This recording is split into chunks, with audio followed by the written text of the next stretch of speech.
Signore e signori, buonasera. Vi parlo dall'Hotel Country Club. Siamo a Gragnano, nel comune di Capannori, dove tra poco si svolgerà la 21esima edizione del premio Fedeltà allo Sport. Un premio che, mi dicevo, va avanti da 21 edizioni.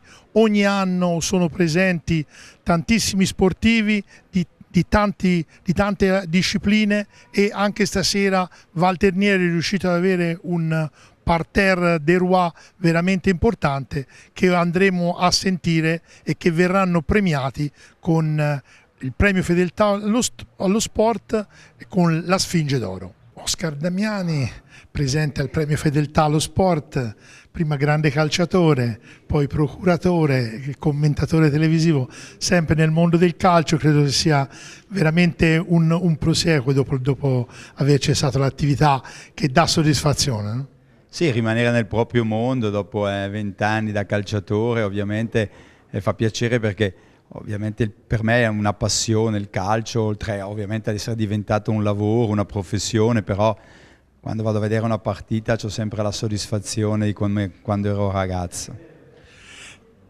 Parlavo prima di procuratore. Negli ultimi anni i procuratori, si sente, per chi parla di calcio, che sono diventati forse più importanti dei giocatori stessi. Ma veramente è cambiato così tanto il mestiere di procuratore? È cambiato, ma io non credo che sia così. Ci sono dei bravi procuratori che sanno fare gli interessi loro dei loro calciatori, però comunque è sempre l'atleta che è importante, perché è quello che gareggia, è quello che gioca, è quello che il pubblico vuole, quindi la gente è un supporto che di questi tempi è diventato importante, anche troppo forse. Senta, i procuratori vanno sempre a caccia di nuovi talenti. Stasera qui ci può dare un nuovo talento che sta seguendo? No, un ragazzo giovane che ha 20 anni, Calabria, che gioca nel Milan, che ha già fatto parecchie partite, è un ragazzo veramente che ha qualità e può diventare un giocatore anche che può arrivare alla nazionale. Stasera è qui per il premio Fedeltà allo Sport, la Sfinge d'Oro. Credo che sia un modo di premiarla e di riconoscere tutto quello che lei ha dato al calcio, sia prima come giocatore che ora come procuratore. No, ho accettato con piacere l'invito degli organizzatori per questo premio, pur arrivando da Milano, e quindi è stata una giornata così in viaggio in treno, però mi ha fatto piacere quando si riceve un premio, quindi sono venuto volentieri. So che sarà una bella serata con tanti altri campioni. Ivano Brugnetti, leggenda della marcia, come è stato presentato da Valternieri, oro olimpico in Atene. Oggi, dopo più di 10 anni, si ricorda ancora il suo successo come se fosse ieri. Nella mente degli sportivi è ancora così. Per lei? Ma per me, giorno per giorno, non cancellerò mai un evento di questa grandissima portata. Da piccolo mi ricordo che era un sogno e ho avuto la fortuna di toccare il cielo con un dito quel giorno, il 20 di agosto del 2004, sono riuscito a salire sul gradino più alto del podio. Grande emozione. Un'emozione che credo che si riviva quando gli sportivi la incontrano. In fondo, di tanti successi che ha ottenuto, fondamentalmente le ricordano quello. Sì, è una cosa molto bella, soprattutto dopo tanti anni. Capita ancora oggi che magari in una serata di conviviale o in un ristorante i ragazzini che si prestano a fare attività, oppure gente appassionata allo sport, si avvicina e chiede magari ancora l'autografo, e questo fa onore a tanti sacrifici, a un lavoro che nel tempo è stato ripagato ampiamente. Lei è qui per il premio Fedeltà allo Sport perché diciamo, Valternieri non dimentica i grandi sportivi.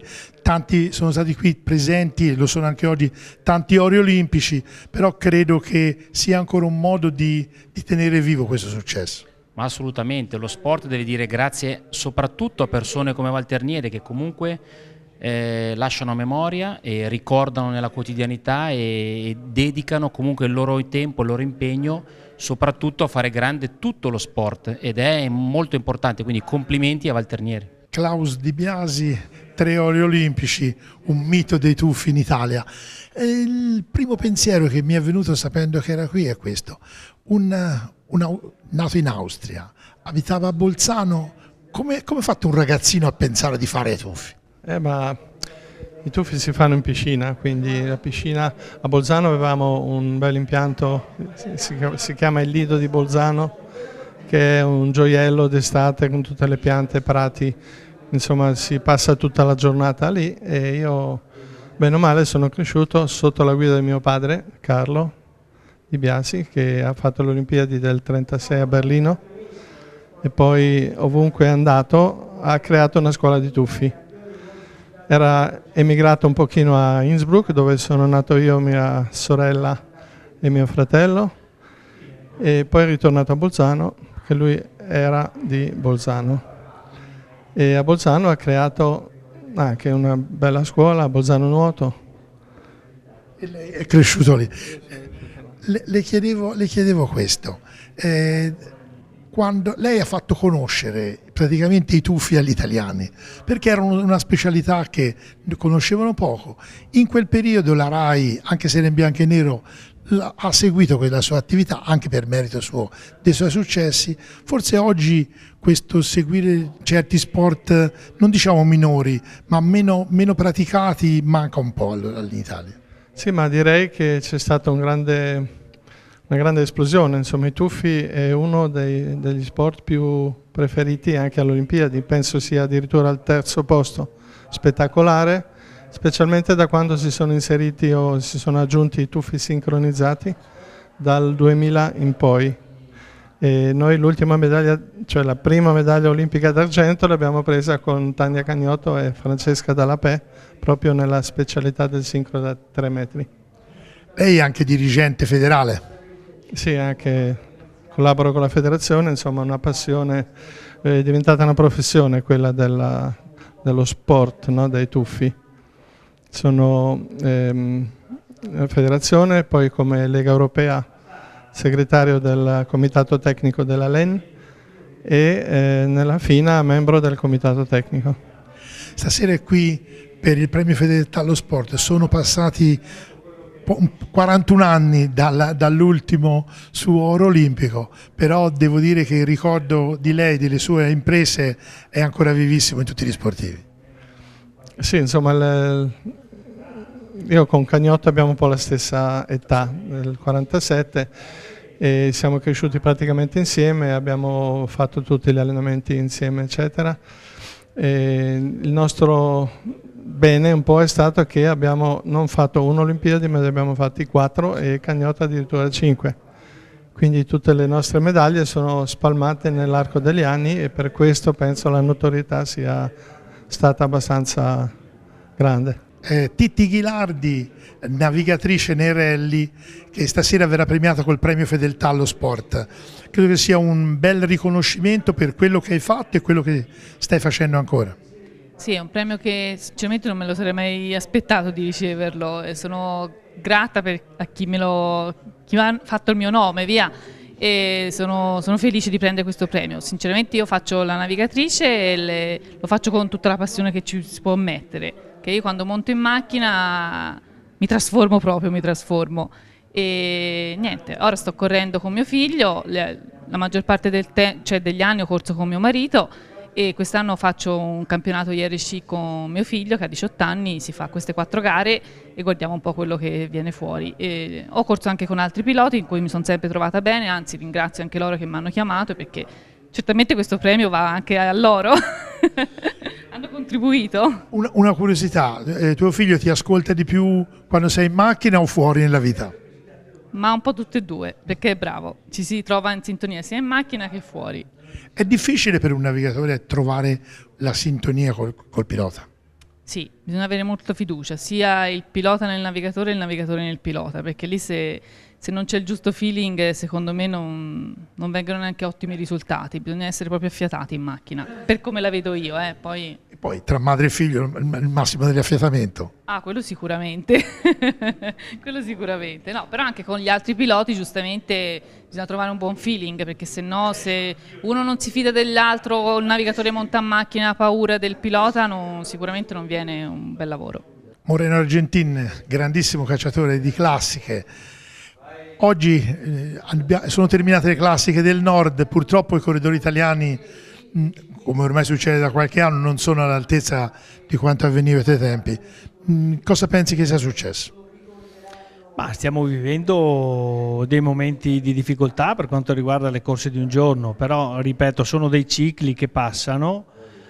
Abbiamo passato tanti anni senza avere dei corridori per le corse a tappe, ora abbiamo il grande Nibali che ha già dimostrato il suo spessore e Aru che sta promettendo bene, quindi insomma abbiamo due elementi di livello quasi, meno per Nibali sicuramente, per Aru insomma deve dimostrarlo ancora, però di livello internazionale, quindi questo fa ben sperare. Per quanto riguarda le corse di un giorno bisogna naturalmente aspettare che il ciclo ritorni e che ci possano essere dei corridori delle corse di un giorno che possono farci ben figurare. Qualche giovane c'è, però insomma bisogna dargli il modo di crescere.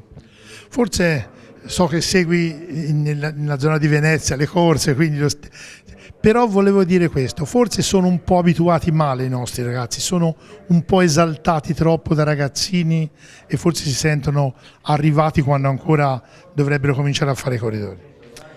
Sì, io ho iniziato a occuparmi del settore giovanile per imparare e capire, perché uno che proviene dal mondo del professionismo tante volte snobba, diciamo, le categorie minori, però per poter capire bisogna frequentarli. E sì, c'è questa tendenza, purtroppo negli ultimi anni abbiamo le società, i dirigenti hanno spesso diciamo, dato tanto a questi giovani e c'è l'impressione che nelle categorie giovanili siano già dei professionisti e poi quando è ora che devono tirare fuori le unghie queste le hanno già consumate oppure hanno già la pancia piena. Ecco, questa è un'analisi che il nostro mondo deve fare, soprattutto chi dirige la nostra federazione nei vari livelli.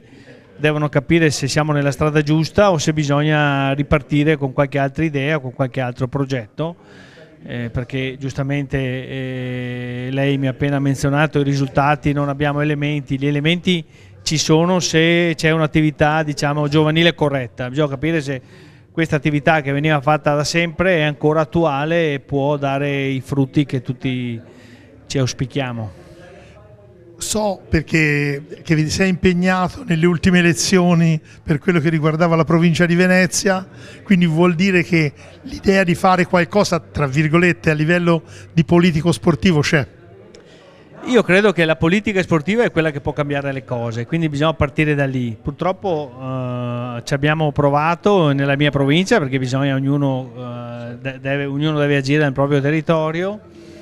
E abbiamo messo in campo una squadra giovane, nuova, ma non siamo riusciti a scardinare quello che è la vecchia guardia. Purtroppo il nostro mondo è un mondo di tante brave persone, appassionati, però fanno fatica a capire quando è il momento di tirarsi da parte. Adesso spetta alla politica, io parlo per il Veneto naturalmente, tirare le somme se non erano soddisfatti prima, però sono stati rieletti, quindi non so cosa possa cambiare. Aspettiamo 4 anni e poi vediamo. Guido Carlesi, campione degli anni 60, ricordiamo secondo al Tour de France, un risultato veramente eclatante, però si dice che in provincia di Lucca conosciutissimo perché essendo di Colle Salvetti gareggiava spesso a Lucca. Che ricordi ha di Lucca? L'unico ricordo mi ricordo da ragazzino con Girotto che si faceva delle battaglie, anzi c'è qui un suo amico che ha detto parla male di Girotto, mi ha detto, no? Ma lui insomma era un corridore tenace, abbastanza forte, era forte in volata, forte in salita, anzi un giorno alla partenza mi disse oggi si arriva lassù in salita a San Carlo Pon, no? E allora pensava di vincere e invece lo battetti anche lì e allora era destinato sempre ad arrivare secondo, via. Diciamo comunque lei ha avuto una bellissima attività da professionista, ha vinto tante gare, tanti risultati, vittorie sia al Giro d'Italia, al Giro di Francia, alla Vuelta. Ha qualche rammarico perché di lei questo signore veniva chiamato Coppino, sì, perché era veramente un gran corridore. Ecco, ha qualche rammarico per non aver fatto quello che forse erano le sue potenzialità? No, effettivamente la gente magari lo pensa questo, no? Ma io ho sempre fatto la vita del corridore, insomma, poi si poteva fare anche qualcosa di più. Comunque io sono soddisfatto di quello che ho fatto perché ho vinto quasi 80 corse da professionista, compreso tutte le tappe, compreso qualche il circuito, anche, insomma, di vittorie ne ho fatte abbastanza. Questo signore diceva prima, era anche un gran velocista, perché ricordiamo che una volta ha battuto anche Rick Van Looy, Sì. che è stato il campione del mondo, il velocista per eccellenza. Alla Parigi-Nizza ho battuto Van Looy, primo io, secondo Van Looy, terzo Altiche, quarto De Filippis. Lo ricordo sempre quell'arrivo perché con tutti i velocisti, Van Looy campione del mondo, Altiche campione del mondo l'anno prima, insomma, per dire, no? È una soddisfazione grande è stata che, va bene.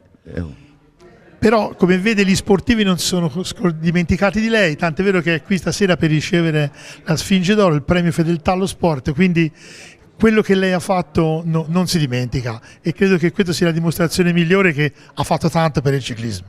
Io ringrazio tutti effettivamente perché di questa è una beneficenza che mi fanno, li ringrazio infinitamente. Mario Faccenda, ex difensore della Fiorentina e del Genoa, suoi alcuni indimenticabili gol. A questo punto, essendo in Toscana, la Fiorentina attuale lascia un po' a desiderare, soprattutto gli sportivi. Cosa ne pensi di quella situazione? Ma volevo premettere che ho giocato anche a Pisa, perché siamo in Toscana, giusto? Anche perché sono stato molto bene anche a Pisa, 3 anni. E la Fiorentina purtroppo ha avuto questa grossa difficoltà, questi alti e bassi. Poteva anche cercare di arrivare in Europa League per fare i preliminari, ma purtroppo la sconfitta di Palermo e soprattutto anche quella dell'Empoli in casa ha complicato molto la situazione. Non è facile, secondo me il 99% è fuori dalla Europa League. Ma tutte queste polemiche che si vivono a Firenze, visto che al momento sei nato a Ischia ma vivi a Firenze, cosa ne pensi? Ma purtroppo, come a tutte le città importanti, quando non riesce a arrivare negli obiettivi, soprattutto i primi obiettivi che è l'Europa League, ci sono le critiche, è normale, anche perché è una piazza importante e è anche giusto, doveva cercare almeno di lottare fino all'ultima giornata. Senti, sei qui per il premio Fedeltà allo Sport, un riconoscimento a quello che hai dato al calcio e credo che sia importante, ormai sono un po' di anni che hai smesso, ma ricordare tutto quello che hai fatto. Sì, vabbè, io ho iniziato, non ho fatto il settore giovanile, prima negli anni 70 era difficile, negli anni 60 e anni 70, io ho iniziato a giocare a 10 anni, a 11 anni e tornei estivi, si faceva solo l'estate. E poi ho iniziato a 14 anni con la Juniores e la mia squadra, la prima squadra che ho avuto è stata nel mio paese, si chiama Ceprano, in provincia di Frosinone, era in seconda categoria e fece le ultime 6 partite, mi ricordo come se fosse oggi, alla destra e si vinsero tutte e 6 le partite. Pensa com'è, era tutto un altro tipo di calcio, è cambiato tutto. Adesso io mi occupo ancora di calcio, ho fatto lo scouting fino all'anno scorso per l'Atalanta e adesso faccio un po' di scuola calcio alla Settignanese, soprattutto i bambini piccoli, 2009, 2010, 2010 sono proprio piccolissimi. E ti ha fatto lo scouting per l'Atalanta, allora vuol dire che ha lavorato bene perché la squadra Atalanta di quest'anno veramente è il frutto del lavoro degli ultimi anni. Sì, diciamo che non è che io solo, il gruppo ha lavorato molto bene, abbiamo lasciato una società importante che sta raccogliendo i frutti dei lavori che abbiamo fatto noi, ma che hanno fatto anche gli altri. A livello giovanile l'Atalanta, non lo devo dire io, è una delle migliori d'Italia, tra virgolette forse anche d'Europa, perché è ben organizzati, io sono stato 6 anni, hanno campo, hanno struttura, hanno tutto e si lavora molto bene. Grazie di tutto e benvenuto stasera qui per il premio Fedeltà allo Sport. Grazie. Andrea Cassarà, 2 volte campione olimpico, 2004 e 2012, sei qui stasera per il premio Fedeltà allo Sport. Devo dire che spesso abbiamo visto qui atleti, non solo fiorettisti, ma anche atleti che gareggiano come te in pedana qui, quindi un modo per riconoscere tutto quello che hai fatto e che dai per lo sport. Sì, sicuramente è un piacere essere qua, un onore. Ho visto il parterre di ospiti e di campioni premiati ed è sicuramente un piacere e sono contento non solo di essere premiato ma di poter così conoscere e rivedere qualche amico come Brugnetti che ha vinto con me l'oro nel 2004, e quindi faremo sicuramente due chiacchiere piacevoli. Però Brugnetti ha smesso, te stai andando avanti, l'obiettivo qual è a questo punto? Ha fatto lo scorso weekend, abbiamo fatto un primo e un secondo a due italiani. Io sono arrivato dietro al mio compagno di squadra Daniele Garozzo, per cui ancora mi ritengo competitivo, ancora mi diverto, quindi perché no non puntare all'ultimo sogno a Tokyo 2020, chissà, ora è ancora presto, siamo nel 2017, però è un piacevole, così, è piacevole poterci pensare, sarebbe un bel obiettivo ed è un bel sogno. Ecco, chi pratica come te uno sport che diciamo la media, gli italiani ricordano solo un'occasione delle Olimpiadi, poi dimenticano. Ecco, voi come li vivete questo lasso di tempo tra un'Olimpiade e l'altra? Io faccio sport perché mi piace, non per altri fini, per cui il mio impegno non cambia anche se non siamo sotto i riflettori tutti i giorni. Il mio impegno è medesimo per potermi preparare gara dopo gara a appuntamenti più importanti, ma io sono uno sportivo e penso a figurare bene non sulle riviste ma sulle pedane e cercare di vincere le gare e di conquistare allori per me e per il mio paese. Senti, la federazione ha un buon supporto per te, almeno ti supporta in quello che fai nella tua attività? Sì, la federazione è sicuramente una federazione seria e importante che non saremmo la federazione più titolata se non ci fosse una federazione così attenta in primis agli atleti e ai tecnici. E ripeto, non a caso siamo tra le nazioni leader in questo sport, perché abbiamo sicuramente uno staff di persone che ci permette giorno dopo giorno di allenarci, di arrivare al momento giusto pronti e consapevoli delle nostre capacità. Senti, abbiamo fatto un conto che con quest'anno sono 33 i campioni olimpici che sono stati presenti al premio Fedeltà allo sport, però te ne hai vinte 2, noi ci auguriamo che ti arrivi anche la terza medaglia d'oro. Mi fa piacere, per ora mancano ancora 3 anni, per cui intanto mi godrò questa sera, poi per le Olimpiadi ci sarà sicuramente tempo e modo. Paolo Azzi, vicepresidente della Federazione Italiana Scherma, dobbiamo dire che grazie alla Scherma ogni volta alle Olimpiadi riusciamo ad raggiungere qualche medaglia all'Italia, quindi credo che la Scherma sia una delle discipline più importanti a livello olimpico dell'Italia. Sì, è la più medagliata e questa è una bella responsabilità, chiaramente ce la sentiamo tutta quando si avvicinano i Giochi Olimpici, però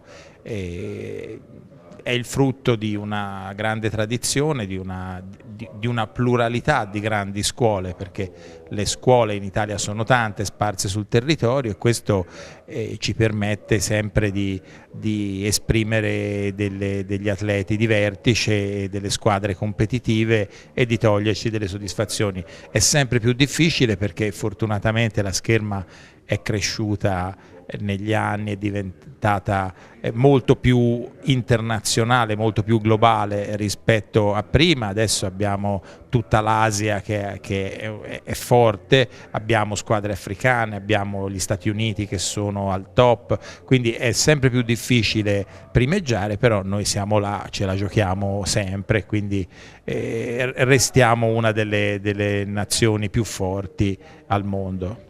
Ci sono dei giovani e degli atleti su cui potremo puntare nel 2020?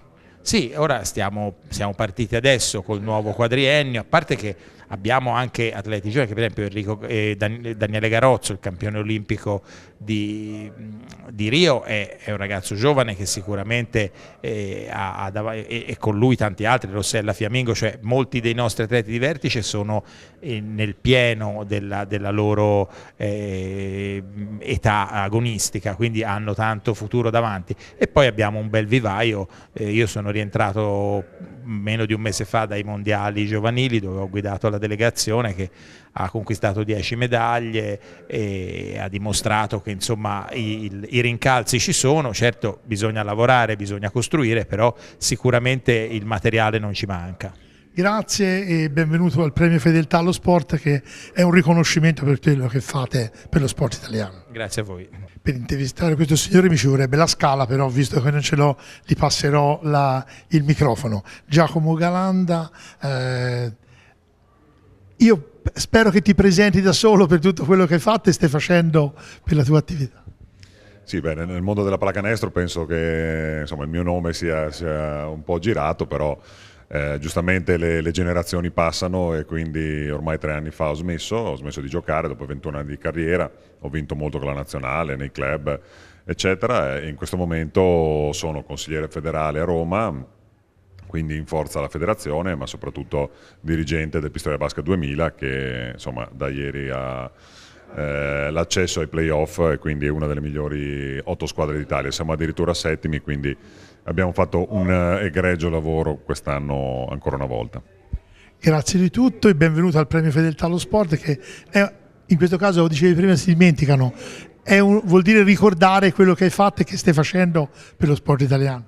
Sì, certamente il mio compito è quello di diffondere la pallacanestro, anche perché comunque non soltanto con la pallacanestro giocata, ma anche con diciamo, l'impegno dirigenziale e federale, per cui è importante credere in quello che si fa, credere nella diffusione della pallacanestro in quanto sport, ma è sport appassionante e divertente, come insomma mi piaceva praticarlo. Adesso è un po' difficile forse trasmetterlo, insegnarlo, però è comunque intrigante alla stessa maniera. Matilde Bertolini, una allieva della Junior Open Pro Team, quest'anno sei esplosa. Devo dire, abbiamo visto che 2 settimane fa eri prima nella classifica italiana di rendimento della categoria allieve. Diciamo che andavi già forte anche da esordiente, ma quest'anno stai andando veramente forte. Sì, quest'anno ci sono anche degli stimoli in più rispetto allo scorso anno e diciamo che questa stagione è partita al meglio, speriamo di continuare così. Senti, hai già vinto anche un po' di piazzamenti, abbiamo visto, hai fatto anche le gare a cronometro, quindi ti seguiamo tantissimo. Le ultime settimane forse non hai raccolto quello che avevi raccolto nelle primissime gare della stagione. Sì, in queste ultime 2 settimane ci sono stati dei problemi perché ho forato 2 volte, quindi sono state un po' sfortunate queste ultime 2 corse, ma sto cercando di riprendermi al meglio. Senti, il grande appuntamento per la categoria delle allieve sono 2. Il campionato italiano l'hai fatto l'anno scorso?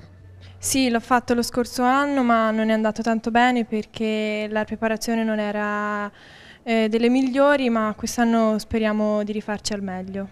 Senti, la salita finale di Comano è adatta alle tue caratteristiche? Diciamo che non è molto adatta alle mie caratteristiche, ma cercherò di dare il massimo. Altro appuntamento importantissimo per la tua categoria è la Coppa di Sera. Diciamo alla Borgo Valsugana, Coppa di Sera o Coppa Rosa. Ecco, un altro appuntamento dove ti vediamo protagonista. E anche lì speriamo di essere protagonisti e cercheremo di dare il massimo. Sei piuttosto modesta, ma noi qui quest'anno, dobbiamo dirlo e lo ripeto per tutti che ascoltano, stai andando fortissimo. 3 settimane fa eri la prima in classifica nazionale, ora credo sia la seconda o la terza, quindi stai facendo veramente una grandissima stagione. Sì, e grazie anche al mio presidente, alla società e anche all'allenatore sono migliorata tanto. E noi ti auguriamo di proseguire in tutta la stagione. Grazie. Con Manuel Fanini parlavamo di Matilde Bertolini, no? Una ragazza che sta andando veramente forte. Ecco, mi spiegavi che fa parte del vivaio. Sì, lei quest'anno si è affrontato anche un vivaio abbiamo fatto le allieve, junior e le donne elite, che siamo tornati proprio ieri dal Giro di Campania a Napoli con dei buoni piazzamenti. Corre per la Junior Open Pro Team, però è sempre del vivaio con Ceria Zabri, Fanini, Guerciotti. Gigi Simoni, ancora una volta qui al Premio Fedeltà allo Sport, è sempre un piacere vederla qui. Sono fedele, sono contento di essere rivenuto qua, che ricordo anche l'altra volta fu molto bella. Quindi. Quando vediamo lei ci spiace, ma bisogna parlare dell'Inter, che sta vivendo veramente un momento drammatico. Ma lei che ha vissuto all'interno della società, come se lo spiega? Come se lo spiega? È difficile. Io sono abituato da tanti anni a vivere col calcio e sono cose che capitano. Sono cose che magari non si sa dare una ragione per cui la squadra non riesce a ingranare, però è una situazione che si porta avanti dall'inizio del campionato. Forse avevano sbagliato l'allenatore, dopo hanno cercato di cambiare i giocatori e la squadra insomma ha cambiato troppo, io penso, ha cambiato troppo. Le squadre si costruiscono con pazienza, bisogna aspettare qualche anno come ha fatto la Juve e poi dopo le cose possono andare bene, ma così improvvisando secondo me si arriva a avere delle annate così difficili. Noi siamo contenti di premiarla e di vederla felice qui al Premio Fedeltà allo Sport, perché quest'anno anche col Pisa non è che abbia avuto grandi soddisfazioni. È vero, è vero. Sì, io non vivo a Pisa, quindi lo sento molto. Poi ho avuto parecchio contatto con la squadra, che c'erano dei giocatori che avevo avuto, frequentavamo la palestra assieme, io andavo per un mio problema e quindi ho vissuto accanto a loro dei momenti molto difficili.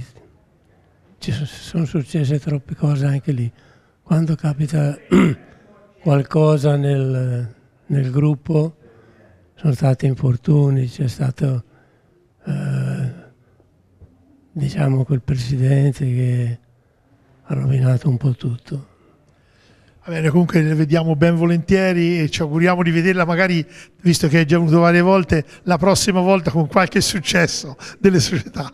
No, adesso basta, io ho smesso, sono contento di aver smesso, perché ho smesso al punto giusto. Enrico Chiesa al Premio Fedeltà allo Sport, è un giocatore, un atleta come te che abbiamo visto volentierissimo qui, invitato da Walter Nieri, perché è sempre un piacere che gli sportivi si ricordino di te. Beh, ci mancherebbe, vuol dire che ho lasciato un buon ricordo, una buona immagine, non solo per quello che ho fatto in campo, ma anche per quello che è stata l'immagine fuori dal campo. È un premio importante della mia carriera, sono contentissimo, va a aggiungersi ad altri che mi hanno dato tanta soddisfazione, perciò ringrazio tutti quanti per me votato, ma soprattutto premiato per una sera così importante. Un giocatore come te, veloce, brillante, credo che sarebbe adattissimo anche al calcio di oggi, guarda che sei pochissimo che hai smesso. Sì, beh no, sono passati 7 anni ormai, ho smesso a 40 anni, beh, non lo so, poi sai, il calcio è cambiato in tante cose, però penso che quando uno, non solo il sottoscritto ma tanti altri giocatori penso che potevano giocare ancora adesso, perché penso quando uno è bravo è sempre bravo, non c'è un anno in particolare o un decennio in particolare che possa essere meglio o peggio. Penso che i giocatori forti, anche credo Mazzola, Rivera, potevano giocare adesso con tutto quello che è cambiato nel calcio, le preparazioni e via dicendo. Penso che anche loro potevano dire la loro. La tradizione della famiglia Chiesa rimane col figlio Federico, credo che quello che ha fatto e quello che sta facendo sia per un papà forse una soddisfazione più grande di quanto eri te o giocavi te? No, beh, io non solo il papà, ma la mamma, tutta la famiglia, i fratelli, la sorella. Noi siamo felicissimi, fa il suo percorso e perciò siamo tutti contenti. Grazie di essere venuto e noi ti auguriamo ancora di avere in famiglia che prosegua l'attività così come hai fatto te. Vi ringrazio.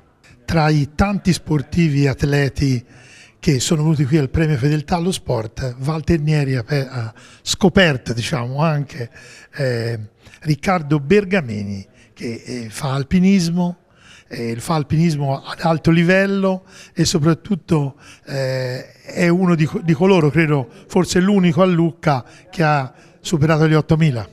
Sì, sono il primo, ho superato gli 8.200 metri senza ossigeno, in piena autonomia in Tibet, ma oltre a questo ho salito altre montagne di 7.000 metri, 6.000 metri e adesso, prima che hanno nominato Walter Nieri, voglio proprio ringraziare Walter perché sì, mi ha scoperto, ma è tanti anni che Walter mi segue, pubblica interviste e le mie imprese sui suoi giornali e quindi lo ringrazio particolarmente. Senti, praticare l'alpinismo a livello fisico richiede una preparazione forse più intensa di altri sport. Allora, io mi alleno 6 giorni su 7, faccio molta corsa, molta montagna ovviamente e palestra e sì, e oltre alla condizione atletica che è fondamentale e tecnica, ci vuole soprattutto anche tanta determinazione, tanta testa, soprattutto dopo i 7.000 metri, perché lì ormai il corpo non reagisce più e quindi ci vuole la forza di volontà per cercare di arrivare in vetta. Prossimi appuntamenti? Io partirò il prossimo settembre, tornerò in Nepal e tenterò di salire una nuova montagna di 8.000 metri. E a questo punto è tutto per la 21esima edizione del Premio Fedeltà allo Sport. Buonasera a tutti. When everybody's stealing by dawn of a new day, dawn of a new day.